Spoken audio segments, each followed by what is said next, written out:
வணக்கம், என் பேர் பட்டு. என்னோட வெப்சைட்டோட பேர் freefincal.com. ஒரு வருஷமும் நான் வந்து என்னுடைய போர்ட்ஃபோலியோ, ரிட்டையர்மெண்ட் போர்ட்ஃபோலியோவும் என்னுடைய சன்ஸ் ஃபியூச்சர் போர்ட்ஃபோலியோவும் ரிவ்யூ பண்ணுவேன்.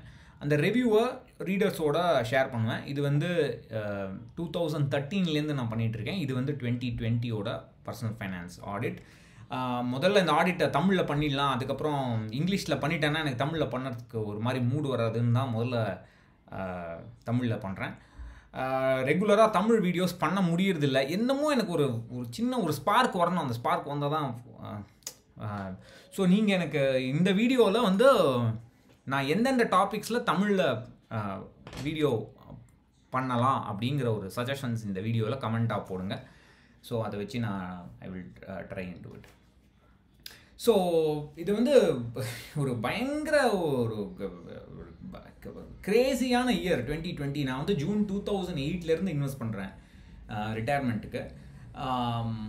இந்த அளவுக்கு ஒரு ஃப்ளக்சுவேஷன்ஸ் எனக்கு தெரிஞ்சு 2008 கிராஷுக்கு அப்புறம் யாருமே பார்த்ததில்லைங்கிறது உண்மை. கொஞ்ச நாள் முன்னாடி என்னுடைய ஸ்டாக் போர்ட்ஃபோலியோ நான் ரிவ்யூ பண்ணியிருந்தேன். அதோடைய அப்சல்யூட் ரிட்டர்ன்ஸ் அதெல்லாம் போட்டிருந்தேன். அது வீடியோ இங்கிலீஷ்லேயும் இருக்குது, ப்ளஸ் அந்த ஆர்டிக்கல் லிங்க்கும் இருக்குது. அதை நீங்கள் பாருங்கள். இப்போ வந்து நான் அந்த ஸ்டாக் போர்ட்ஃபோலியோவை பற்றி நான் இப்போ பேச போகிறதில்ல. நான் அது கன்ஃபியூஸ் ஆகும். அடுத்த மாதம் என்னுடைய போர்ட்ஃபோலியோ அப்டேட்டும் போது நான் அந்த ரிட்டர்ன்ஸ் எல்லாம் சேர்த்து அப்போ பேசிடுறேன். சரி, இப்போது இந்த பழைய லிங்க்ஸ் எல்லாம் இங்கே இருக்குது. எதாவது நான் வளர்றேனா இல்லை தப்பாக சொல்கிறேனாங்கிறத வெரிஃபை பண்ணிக்கிறதுக்கு நீங்கள் இங்கே போய் பார்த்துக்கலாம். ஸோ இது வந்து டிசம்பர் 2019 நான் ரிவ்யூ பண்ணும்போது என்னுடைய ஈக்விட்டி மியூச்சுவல் ஃபண்டோடைய ஓவரால் ரிட்டர்ன்ஸ், அதாவது ஜூன் 2008லேருந்து up to date overall returns, அதாவது XIRR வழியாக கால்குலேட் பண்ண ரிட்டர்ன்ஸ் வந்து 11.6% இருந்தது போன வருஷம். இப்போ வந்து அதுக்கு அதோட ஜாஸ்தியாக இருக்குது. இந்த அளவுக்கு நான் ஜாஸ்தியாக பார்த்ததே இல்லை. கீழே நம்பர் இருக்குது, நான் சொல்கிறேன். பட் நடுவில் மார்ச் 23rd அப்போ தான் வந்து அந்த பிக்கெஸ்ட் இன்ட்ராடே ஃபால். அன்றைக்கி தான் 10 இயர் ஹிஸ்ட்ரியில் பிக்கெஸ்ட் இன்ட்ராடே ஃபால் நிஃப்டியோடது. அப்போ வந்து என்னுடைய ரிட்டர்ன்ஸ் நான் கால்குலேட் பண்ண போது 2.75%. 12 வருஷம் இன்வெஸ்ட் பண்ணிவிட்டு மியூச்சுவல் ஃபண்டில் 2.75%. நான் இது கேட்டவுடனே மக்களுக்கு வந்து நம்பிக்கையே இல்லை. ரீடர்ஸ்லாம் நிறைய பேருக்கு, என்ன இவ்வளோ மோசமான இன்வெஸ்டராக இருக்க நீ, ஒழுங்காக ப்ராஃபிட்லாம் புக் பண்ண மாட்டியா அப்பப்போ அப்படிலாம் அறிவுரை சொல்லுவாங்க. நம்ம ஆளுங்க எல்லாத்துக்கும் சொல்லுவாங்க, இதுக்கும் சொன்னாங்க. ப்ராஃபிட் புக் பண்ணாட்டாலும் பண்ணலைனாலும் ரிட்டர்ன் மாறாதுங்கிறத பேசிக் காமன் சென்ஸ் அவங்களுக்கு இல்லை. பட் அதெல்லாம் கவலைப்படக்கூடாது. ஸோ இது நான் எப்போவுமே திருப்பி இன்வெஸ்டர்ஸ் கிட்ட சொல்கிறது ஒரே விஷயந்தான். ரிட்டர்னை நம்பி இன்வெஸ்ட் பண்ணிங்கன்னா உங்கள் காசை வந்து நீங்கள் basically you're leaving it to லக்கில் என்ன வருமோ, மேலே போனால் மேலே போகும் ரிட்டர்ன், கீழே இறங்கினா ரிட்டர்ன்ஸ் வராது. இந்த மாதிரி நம்மளுடைய இன்வெஸ்ட்மெண்ட்ஸை விடக்கூடாது. ஒழுங்கான கோல் பேஸ்ட் ரிஸ்க் மேனேஜ்மெண்ட் இருக்கணும்னு நான் திருப்பி சொல்கிறேன். அதை ரொம்ப சில பேர் தான் அதை சீரியஸாக எடுத்துருக்காங்க. என்ன ஒரு சந்தோஷம்னா, இந்த வருஷம் வந்து அட்லீஸ்ட் 3 ரீடர்ஸ் வந்து இந்த மாதிரியான பர்சனல் ஃபைனான்ஸ் ஆடிட்டை எனக்கு ஃபுல் டீட்டெயில்ஸோட ஷேர் பண்ணியிருக்காங்க. அதை வந்து கெஸ்ட் போஸ்ட்டாக போடுறதுக்கு சுஹாஸ் பாரத்வாஜுங்கிற அவருடைய வீடியோ நான் ஏற்கனவே, அவருடைய ஆர்டிக்கல் ஏற்கனவே பப்ளிஷ் பண்ணியாச்சு. இன்னும் 2 ஆர்டிகல்ஸ் இருக்குது. அட்லீஸ்ட் ஏதோ சில பேர் அதை சீரியஸாக எடுத்துக்கிறாங்க. ஏன் சொல்கிறேன்னா, இப்போது 11.6 இருந்த ரிட்டர்ன் 2.75 ஆச்சு. இப்போது ஆல்மோஸ்ட் 13 கிட்ட போயிடுச்சுன்னு நினைக்கிறேன். இதெல்லாம் இவ்வளோ ஃப்ளக்சுவேட் ஆகிற ரிட்டர்ன் ஆனாலும் அந்த கார்பஸோடைய வேல்யூ, அந்த பணத்தோடைய மதிப்பை பார்த்தீங்கன்னா, என்னுடைய குழந்தைக்கு நான் வந்து என்னோட லாஜிக் என்னென்னா, ஆல்தோ அவனுக்கு he's going to be 11 no, அவனுக்கு யூஜிக்கு தேவையான அமௌண்ட்டை வந்து நான் ஃபிக்ஸ்டு இன்கம், அதாவது டெட் அசெட்ஸில் போட்டு வச்சுட்டேன். ஸோ அதனால் எவ்வளோ மேலே கீழே போனாலும் ஓரளவுக்கு மேனேஜ் பண்ணலான்னு. ப்ளஸ் என்னுடைய ஃபைனான்ஷியல் இண்டிபெண்டன்ஸ் ஸ்டேட்டஸ் நான் அப்பப்போ சொல்லுவேன் இல்லையா, அதாவது at least 30 times annual expenses corpus இருக்கணும். அதாவது உங்களுடைய current annual expenses multiplied by 30, அதாவது அவ்வளோ கார்பஸ் இருந்தால் உங்களுக்கு பேசிக் ஃபைனான்ஷியல் இண்டிபெண்டன்ஸ் உங்களுக்கு இருக்குது அப்படிங்கிற ஒரு ஸ்டேட்டஸ்க்கு போவீங்க. அதோட மீனிங் என்னங்கிறத பழைய வீடியோவில் சொல்லியிருக்கேன்னு நினைக்கிறேன். பட் இல்லைன்னா இன்னொரு வீடியோ பண்ணலாம். இதெல்லாம் மாறவே இல்லை. இந்த 2 என்னுடைய குழந்தையுடைய போர்ட்ஃபோலியோடைய வேல்யூவோட மதிப்பு, அந்த யூஜிக்கு தேவையான பைசாவும், ப்ளஸ் இந்த ஃபைனான்ஷியல் இண்டிபெண்டன்ஸ் ஸ்டேட்டஸ் ரெண்டுமே மாறல. 31x கீழே வரவே இல்லை போர்ட்ஃபோலியோ. ஸோ ரிட்டர்ன்ஸ் வந்து 11%லேருந்து 2.75% அப்படி தான் ஃப்ளக்சுவேட் ஆகும். நீங்கள் ஒழுங்காக அசட் அலோகேஷனோட ரிஸ்க் மேனேஜ் பண்ணிங்கன்னா எவ்வளோ ரிட்டர்ன் வந்தாலும் கவலை இல்லை. மார்க்கெட் மேலே போனாலும் கவலை இல்லை, கீழே இறங்கினாலும் கவலை இல்லை. இதை நான் திருப்பி திருப்பி சொல்கிறேன். அது வந்து ரொம்ப சில பேருக்கு தான் அது புரியுது. இல்லைன்னு அது நீ வந்து குழப்பறாம்பாங்க. அதுக்கு என்ன பண்ண முடியும்? சரி, இப்போ வந்து என்னுடைய ரிட்டையர்மெண்ட் போர்ட்ஃபோலியோட டீட்டெயில்ஸ். தற்போதைய அசட் அலோகேஷன் 62.6% ஈக்விட்டி. இதில் 53.5% மியூச்சுவல் ஃபண்ட்ஸு, மீதி வந்து ஸ்டாக்ஸ். 2019 வந்து நான் சும்மா ஒரு விளையாட்டுக்காக பண்ண ஆரம்பித்த போர்ட்ஃபோலியோ இந்த ஸ்டாக் போர்ட்ஃபோலியோ. பட் அது இப்போ வந்து ஓரளவுக்கு சீரியஸான லெவலில் இருக்குது. இப்பொழுது நிலவரம் வந்து அப்சல்யூட் ரிட்டர்ன்ஸ் வந்து பார்த்தீங்கன்னா 22.77%, capital gains plus 1.17% dividend gains, dividend income, அது ரெண்டும் சேர்த்து டோட்டலாக 23, ஆல்மோஸ்ட் 24%. ஃபிக்ஸ்ட் இன்கம் வந்து அந்த ஃபிக்ஸ்ட் இன்கம் வந்து அந்த இருக்கிற அசட் அலோகேஷனில் almost 83% of the fixed income வந்து என்பிஎஸ். ஸோ இது வந்து மேண்டட்டரி என்பிஎஸ். இது வந்து 10.2% ரிட்டர்ன்ஸ் வந்திருக்கு மார்ச் 2010லேருந்து. அது ஏன்னா அந்த லாங் டேர்ம் கில்ட்ஸ்னால. பட் இதை நம்பி போய் குடுகுடுன்னு போட்டுறாதீங்க என்பிஎஸ்ல. ஏன்னா பயங்கர ரிஸ்கி லாங் டேர்ம் கில்ட்ஸு. அதை பற்றி வேணால் இன்னொரு வீடியோவில் பேசலாம். ஏன்னா என்னுடைய என்பிஎஸ் போர்ட்ஃபோலியோ வந்து ஆல்மோஸ்ட் 11% இருந்தது ஜூலை 2013. அப்போ வந்து பாண்ட்ஸ் கிராஷ் ஆச்சு. ஏன்னா ருப்பி ரொம்ப வீக் ஆகி ஆர்பிஐ இன்ட்ரெஸ்ட் ரேட்ஸ் ஆல்மோஸ்ட் 2% ஏற்றிட்டாங்க டமால்னு. அப்போ வந்து லாங் டேர்ம் பாண்ட்ஸ் ஒரு பெரிய கிராஷ் விழுந்தது. அப்போ வந்து ஆல்மோஸ்ட் ஓவர் நைட் வந்து என்னுடைய எக்ஸ்ஐஆர்ஆர் வந்து 50% கீழே விழுந்துருச்சு. ஸோ லாங் டேர்ம் கில்ட்ஸ் வந்து பயங்கர ரிஸ்கி இன்ஸ்ட்ருமெண்ட்ஸ். அதில் வந்து அதை புரிஞ்சிக்காமல் இன்வெஸ்ட் பண்ணக்கூடாது. ஈக்விட்டி மியூச்சுவல் ஃபண்ட்ஸ் பார்த்தீங்கன்னா ஓவரால் எக்ஸ்ஐஆர்ஆர் 13.2% ஜூன் 2008 இதில் வந்து ஹெச்டிஎஃப்சி பேலன்ஸ்ட் வந்து 33% weight.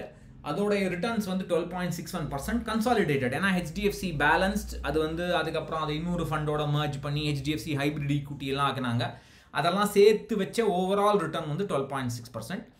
பரக்பாரிக் long term equity fund, இது வந்து நான் என்எஃப்ஓ இன்வெஸ்டர், இதிலிருந்து 18.8%. இது வந்து 42% வெயிட் என்னுடைய போர்ட்ஃபோலியோவில். இது கொஞ்சம் ஜாஸ்தியான வெயிட் தான், பட் என்ன பண்ண.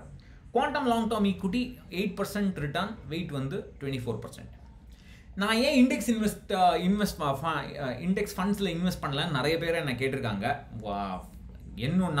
என்னை பொறுத்த வரைக்கும் என்னுடைய ஸ்டாக் போர்ட்ஃபோலியோ வந்து ஒரு லோ வாலட்டிலிட்டி பாசிவ் போர்ட்ஃபோலியோ. அதாவது ரொம்பலாம் இன்னும் பெரிய என்ன பிஸ்னஸ் என்ன சொல்கிறது, இந்த கம்பெனி அனாலிசிஸ்லாம் பண்ணி பெரிய வேல்யூ இன்வெஸ்டிங்லாம் அதெல்லாம் ஒரு இடம். ஆனால் சிம்பிளான லோ வாலட்டிலிட்டி போர்ட்ஃபோலியோ, ஒரு நிமிஷத்தில் ஸ்டாக் நல்ல ஸ்டாக்காக கெட்ட ஸ்டாக்கான்னு டிசைட் பண்ணி டமால் பைசா போடுற அளவுக்கு ஒரு சின்ன சிம்பிளான ஸ்ட்ராட்டஜி தான் இது. அது வந்து பேசிக்கலி என்னுடைய பாசிவ் போர்ட்ஃபோலியோ. அது இண்டெக்ஸ் இன்வெஸ்டிங், இண்டெக்ஸ் ஃபண்ட் ட்ராக்கிங்காக தான் நான் அதை கன்சிடர் பண்ணுறேன். நீங்கள் இப்போது இதை பார்த்தீங்கன்னா இது வந்து என்னுடைய ஓவரால் போர்ட்ஃபோலியோ க்ரோத். இது வந்து இந்த பிளாக் லைன் வந்து என்னுடைய equity mutual fund retirement portfolio மட்டும், ஈக்விட்டி மியூச்சுவல் ஃபண்ட் மட்டும். நிஃப்டி பீஸ் வந்து ரெட். அதாவது நான் வந்து என்னுடைய மியூச்சுவல் ஃபண்ட்ஸில் என்னென்னைக்கு இன்வெஸ்ட் பண்ணனோ, எவ்வளோ அமௌண்ட் இன்வெஸ்ட் பண்ணனோ, ரிடீம் பண்ணனோ, அதே டிரான்சாக்ஷன்ஸ் நிஃப்டி பீஸ் இடிஎஃப்ல பண்ணியிருந்தாலோ இல்லை நிஃப்டி ஜூனியர் பீஸ் அதாவது நிஃப்டி நெக்ஸ்ட் 50 இடிஎஃப்ல பண்ணியிருந்தாலோ அதோடைய மதிப்பு இப்படி இருந்திருக்கும். அதாவது க்ரீன் வந்து Nifty junior Bees, Nifty next 50, red வந்து நிஃப்டி பீஸ் இடிஎஃப். இடிஎஃப் ஏன் சூஸ் பண்ணேன்னா அது வந்து ஒரு சின்ன எக்ஸ்பென்ஸ் ரேஷியோ அதில் உள்ள பில்டினாக இருக்கும். ஏன்னா ஜூன் 2008 டைரக்ட் பிளான்லாம் கிடையாது. ஸோ இண்டெக்ஸ் ஃபண்டை போட முடியாது. ஸோ இடிஎஃப் போட்டால் அது ஒரு சின்ன அட்வான்டேஜ். பட் இது வந்து என்ஏவி. நீங்கள் இடிஎஃப்ல இன்வெஸ்ட் பண்ணும்போது ப்ரைஸ் தான் நீங்கள் பற்றி கவலை பண்ணணும். ப்ரைஸை போட்டோன்னா இதோட வேல்யூ கம்மியாகும். சரி, இப்போ வந்து இதோட க்ளோஸ்அப் பார்த்தீங்கன்னா ஜான்வரி 2019 பார்த்தீங்கன்னா இந்த மார்க்கெட் இம்பேலன்ஸ் நான் சொல்லிகிட்டே இருப்பேன். அதாவது ரொம்ப ரிலையன்ஸுடைய over dependence on Reliance. Nifty மேலே ஏறுதுன்னா ரிலையன்ஸ்னால தான், மெயினாக 1 or 2 ஸ்டாக்ஸ் மேலே தான் நிஃப்டி ஏறும். அந்த டைமில் வந்து என்னுடைய portfolio was under performing the index funds. But அதுக்கப்புறம் சரிவுக்கு அப்புறம் மார்ச் 2020 சரிவுக்கு அப்புறம் ஓரளவுக்கு portfolio has manage to out perform well. அது போதும் எனக்கு. ப்ளஸ் என்னுடைய அந்த போர்ட்ஃபோலியோடைய வாலட்டிலிட்டி, அதாவது ஸ்டாண்டர்ட் டீவியேஷன் அதை அப்படின்னு சொல்கிற வாலட்டிலிட்டி மெஷர், அதை முன்னாடி ஒரு வீடியோவில் சொல்லியிருக்கேன் நான் தமிழில். அதாவது நீங்கள் டெய்லி ரிட்டர்ன்ஸ் பார்த்தீங்கன்னா எவ்வளோ ஃப்ளக்சுவேட் ஆகுது அப்படிங்கிற உங்களுடைய மெஷர் தான் ஸ்டாண்டர்ட் டீவியேஷன். இது வந்து என்னுடைய போர்ட்ஃபோலியோ வந்து நிஃப்டி பீஸ் இடிஎஃபோட 15% கம்மியான வாலட்டிலிட்டி. ஸோ அதனால் எனக்கு இது போகிறோம். எனக்கு ஆச்சு 46 வயசு ஆச்சு. ஸோ இந்த வயசில் என்னுடைய மைண்ட் செட் வந்து ஒரு 35 year ஓல்டோட டிஃப்ரெண்ட்டாக இருக்கும், ஒரு 20 year ஓல்டோட இன்னுமே டிஃப்ரெண்ட்டாக இருக்கும். இந்த வயசுக்கு வந்தால் தான், என்னுடைய ஷூஸில் இருந்தால் தான் உங்களுக்கு வந்து அந்த லோ வாலட்டிலிட்டி எவ்வளோ முக்கியம் அப்படிங்கிறது உங்களுக்கு அது புரிய வரும். அது நிறைய பேருக்கு புரியாது. அதை பற்றி நம்ம ஒன்றும் பண்ண முடியாது. ஸோ இப்போ வந்து பார்த்தீங்கன்னா டிசம்பர் 2020 பார்த்தீங்கன்னா நிஃப்டியில் ரிலையன்ஸோட டாமினன்ஸ் கம்மியாகி ஹெச்டிஎஃப்சி டாப் ஸ்டாக் ஆயிடுச்சு. ஸோ அந்த மாதிரியான சுச்சுவேஷன்ஸில் என்னுடைய போர்ட்ஃபோலியோ ஃபண்ட்ஸ் ஓரளவுக்கு மேனேஜ் பண்ணும், ஓரளவுக்கு பர்ஃபார்ம் பண்ணுங்கிற நம்பிக்கை எனக்கு இருக்குது. அதனால நான் ரொம்ப கவலைப்படல. என்னுடைய இருக்கிற போர்ட்ஃபோலியோவே மேனேஜ் பண்ணிகிட்ருக்கேன். ரெண்டாவது, இன்வெஸ்ட் பண்ணும்போது 2 விஷயங்கள் ரொம்ப முக்கியம்னு அட்லீஸ்ட் எனக்கு என்னுடைய பர்செப்ஷன். ஒன்று, டிசிப்ளின். சும்மா இவன் ட்விட்டரில் இவன் அவன் சொன்னான் நிஃப்டி பி வந்து 30 ஆயிடுச்சு, 25 ஆயிடுச்சு, இப்போ இன்வெஸ்ட் பண்ணலாமா, நாளைக்கு இன்வெஸ்ட் பண்ணலாமா, இந்த மாதிரிலாம் உட்காந்து கதை பேசிட்டு டயத்தை வேஸ்ட் பண்ணக்கூடாது.